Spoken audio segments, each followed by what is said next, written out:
Okay, so I'm going to try to do a video and show you how I make a rose out of 3 bottle caps. Just your normal, run-of-the-mill, everyday metal bottle caps. Alright, so first off, I'm kind of going to do this abridged. I have already set up my materials for the one I'm going to make, but I'm going to show you how I did it in a shorter version. So first you got to start out, and you just take your pliers, and we are going to start working around it and pulling out. It can be a little squirrely sometimes. I've never really made a video before, so this is horrible. I'm terribly sorry.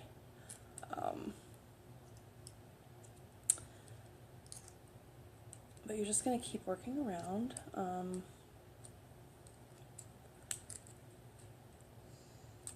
Pull it out.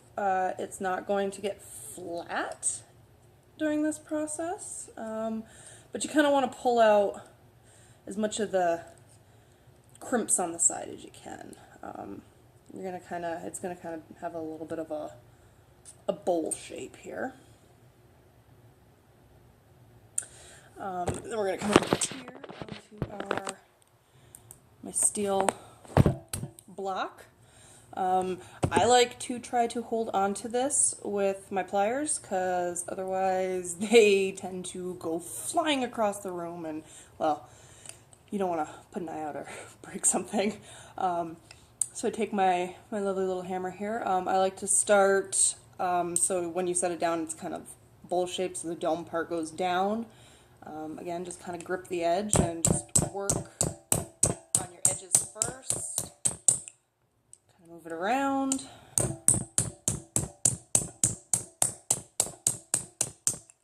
Once it starts to flatten out a bit here, see? You kind of let go. You can use your fingers. Be careful, you do not want to hammer your fingers. Again, just kind of do that. Get some good, hard center strikes. Flip, and again, I'm just going to use my fingers here. A little bit easier. Just work your way around the edge. It's going to kind of tend to flare in whichever direction you're going, and that's alright. Some good hard strikes in the middle. Really flatten all that out down good. And again, just keep flipping it, moving it around.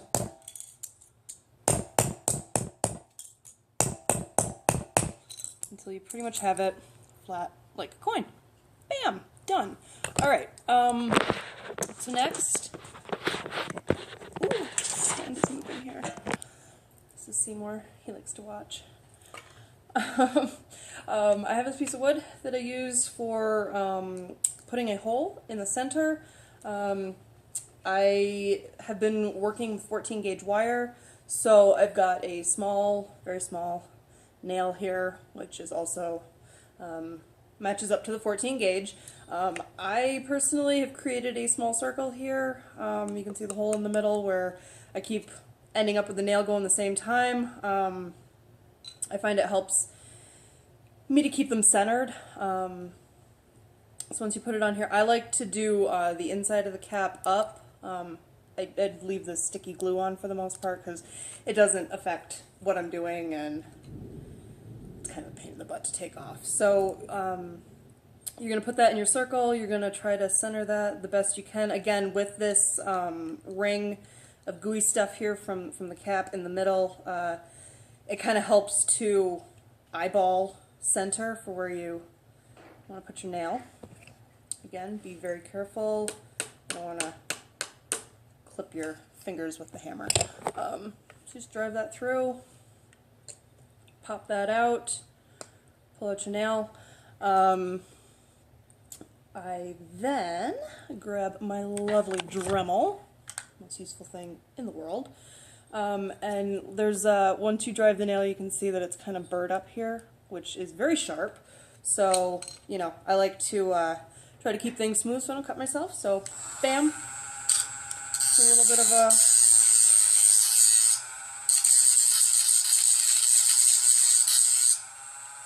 a buzz. Check it with your finger, make sure. Again, carefully check it with your finger to make sure. There you go, nice and smooth. Bam. Sometimes the metal will move over the hole a little bit, so sometimes I like to take my nail, just push it back through, give her a little wiggle, make sure the hole is good and clear. And there you go, nice clear hole in the center. After that, what you want to do is cut this thing into 5 sections, kind of like a pie.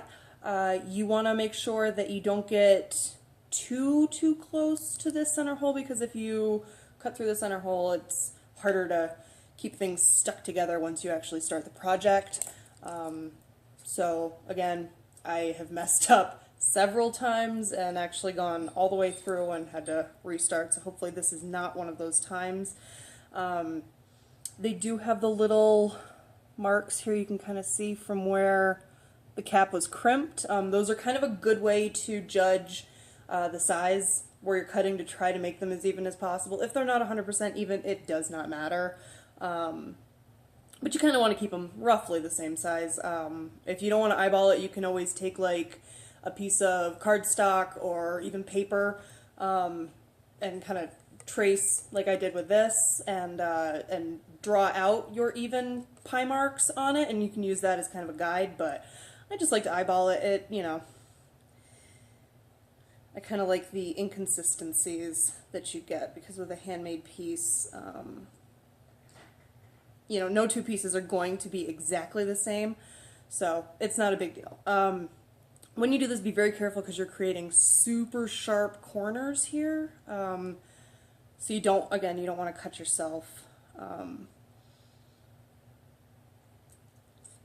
So just be very careful and work your way around it.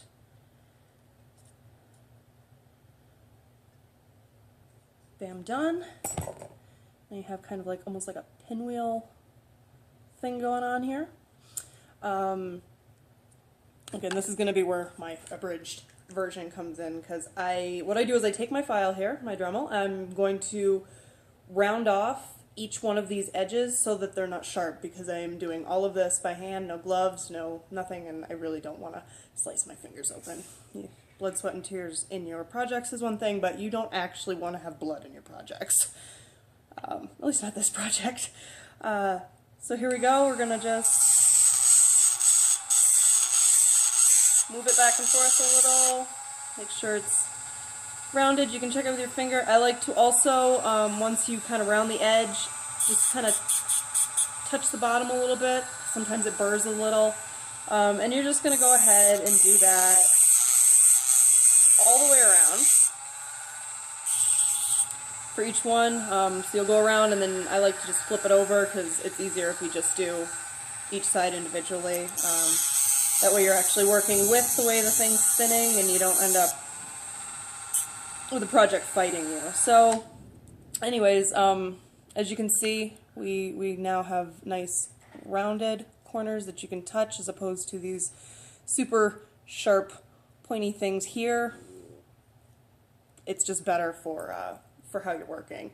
So you're going to do that 3 times. You want 3 of these finished, which I have already done, because like I said, prep takes a while, so the project takes a while.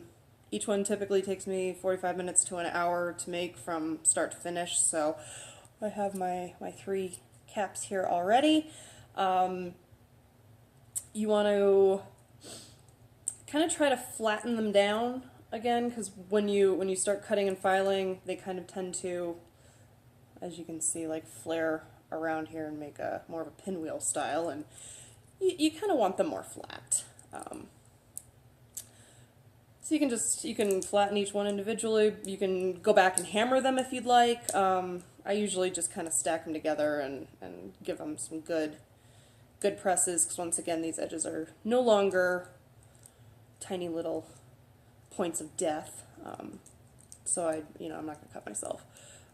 So once you've done that, you want to put it on your wire. Again, I am working with 14 gauge copper wire here. So you just want to kind of take your piece, and I mean, you can have the stem be as long or as short as you want to, but again, doesn't have to be exact. I don't measure. So we have a piece of wire. You can stack these things together however you want to. You can have all of these facing up. You can have all of them facing down. You can stagger them depending on how you want to do it. It tends to give you a slightly different look as far as when you start making the petals. Different colors will show a little bit more and stuff like that, so that's always kind of fun. So yeah, we are going to kind of do some variation here. All right, so when we stack them together, you do not want your cuts to line up. You want them to, I don't know if you can really see here, you want your spaces to you want them to overlap a bit. Not a great, yeah, see, there we go. Again, it just makes it better for once you start like bending things around for the aesthetic of it. So we'll put them all together here. We're going to stick this wire through. Sometimes they don't want to all go through at once, so feel free to go ahead and just, and of course, sometimes they just don't like to. This one is going to be a pain, because of course I'm trying to make my very first video and it's going to be trouble. So anyways, go ahead and get them on there. And once again, once they're all on, make sure that they are staggered, because that is going to make things so much easier. There we go. And there we go. See? Now we've got them all on your wire. The way I like to fasten them is to take the top of the wire here that's sticking up towards your center. This is going to be the top of your flower. I like to just take my needle nose pliers and go ahead and kind of bend this around. It helps to keep things sturdy, and then you can kind of just go ahead and bend it over.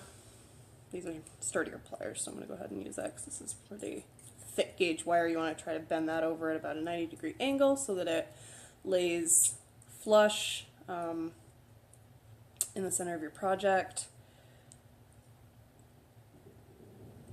Kind of push and wiggle, and then bend the bottom stem again flush with the bottom. And then I like to go ahead and put it right on my lovely little thing here again and give it a few good hard smacks. That's going to help hold your project together. So now that we've done that, you can go ahead and make sure again that your things haven't shifted, because they most likely have. You can kind of turn things a bit so that your petals are good and staggered. Just little pulls. There we go. All right.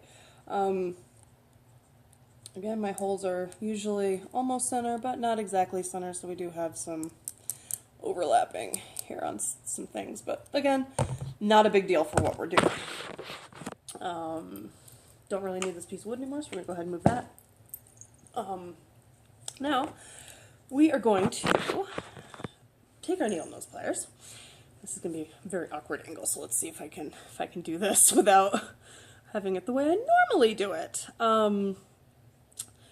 You're going to take them one leaf at a time and kind of just bend up a little bit. For the very center piece, Obviously roses are tighter in the middle and looser on the outsides as the petals go out, so I like to curl these in a bit tighter and try to actually get all the way to the bottom here and give these a good curl. Bend it up. There's part one. Kind of go to the opposite side here. Pull up another piece. Again, it just, for me, it helps to pull each piece up individually as you do them so that everything else is staying out of your way. And again, these two are going to really be your dead center, so you want to kind of try to smoosh them together a little bit, and you're going to want to turn this one here so it kind of fits around it a bit. Again, this is just my method. I'm sure there are other ways to do it, but this is how I like to do it. So, since this is my video, that's what we're going to do. Alright, so see there, we've got kind of almost like a little cone shape going, and you can see this will be your very center. So now we're going to start working around that. Again, there's no right or wrong way to really do this. So you're just gonna, again, kind of start at your corners, work them in a bit.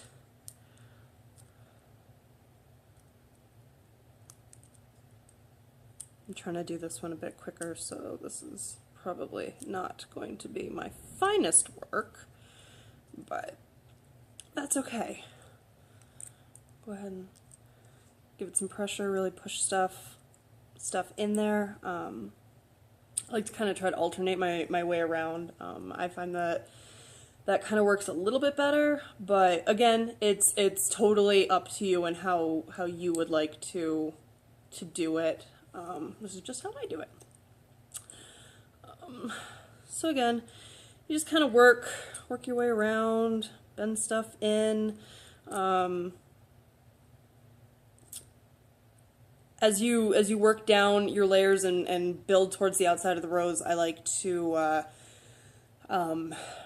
things will get less curly on the edges and stuff like that, but you can also, once you're happy with your center, I usually use an entire bottle cap to kind of really get my middle having the proper look and stuff.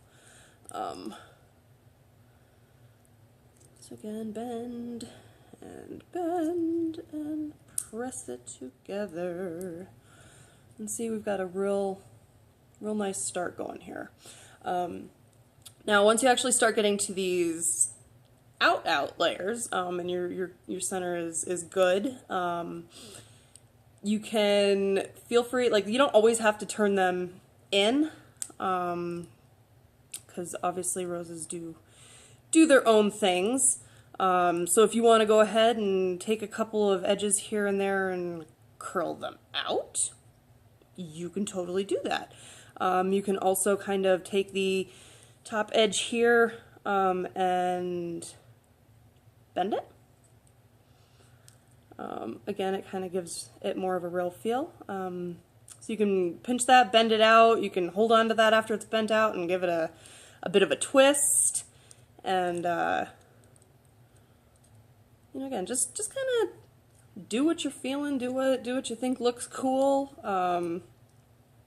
There's really, I mean, each one of these turns out very different. They all have their own things going on, so there really isn't a right or wrong way, I don't think, to do this. And the more you mix it up and be creative, it's going to give you some variation on your looks. And roses aren't all the same. There's a lot of difference to each one. They're like snowflakes. So you just kind of work your way around.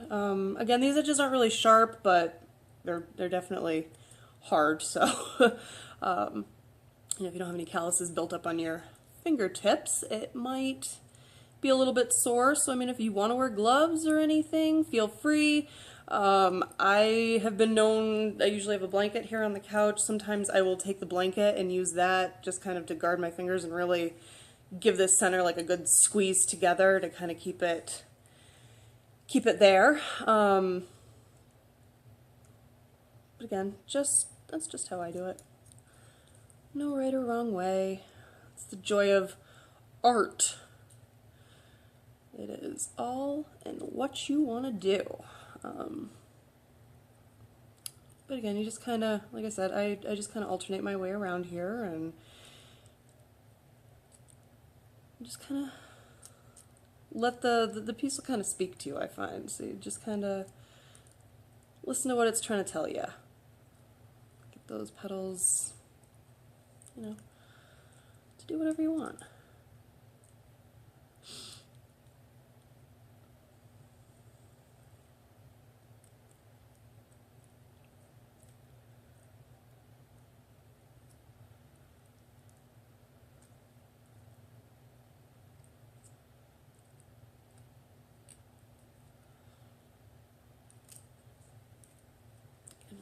Take this blanket and give her a little squeeze. So we have finished another row. We are down to the last cap. I mean, you can always take like another pair of pliers and just kind of like press stuff together, kind of give it a good squish. And again, it's all in how you want to do it and what you're feeling and whatever.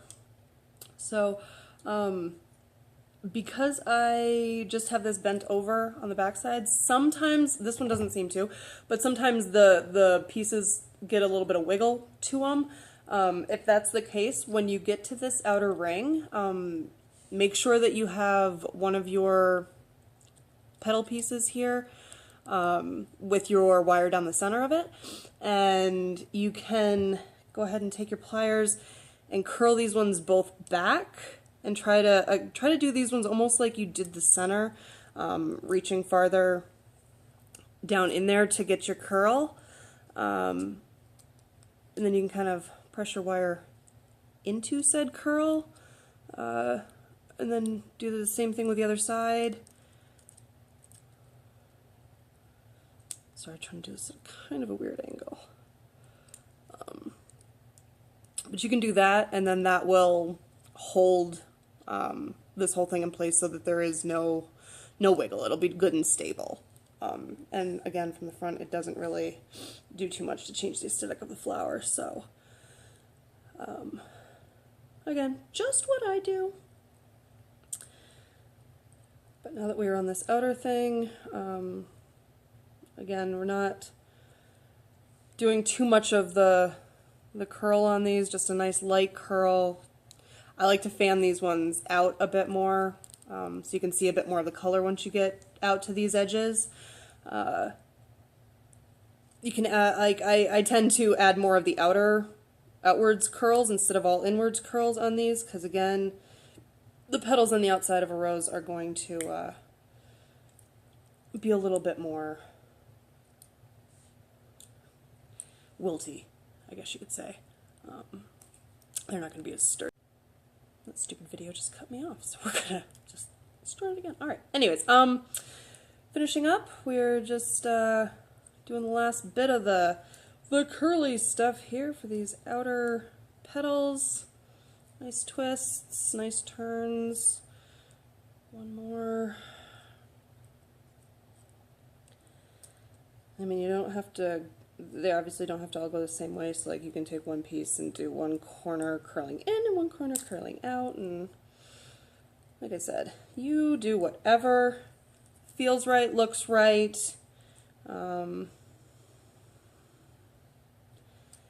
It'll be your project. So again, this one is not super perfect, but still they're all unique, and they're all just, I'm having so much fun making these, so this was a really cool idea. So anyways, this is what our finished product looks like. Nice pretty little flower. This is, I've made more of these. I've made a bunch of these. So like here's another one that I made. You can see not the same. They don't look the same. I mean, I've used a little bit different colors. I've got a bunch more over here. You can see, here we go. Here's a whole bunch of them that I've done. So yeah, no two ever really turn out looking the same. I unfortunately only have like the coppery gold and yellow caps to be working with right now, so they all kind of have the same color scheme going, but hopefully I will get some more caps soon and we can start playing with color. I've ordered some more wire and yeah, we're gonna play with more color. So, but yeah, that's my tutorial. I hope you enjoyed it. I hope it wasn't too bad because again, first tutorial ever. So, I hope I have taught you something. I hope I've inspired you and have fun making your own creations. All right, bye.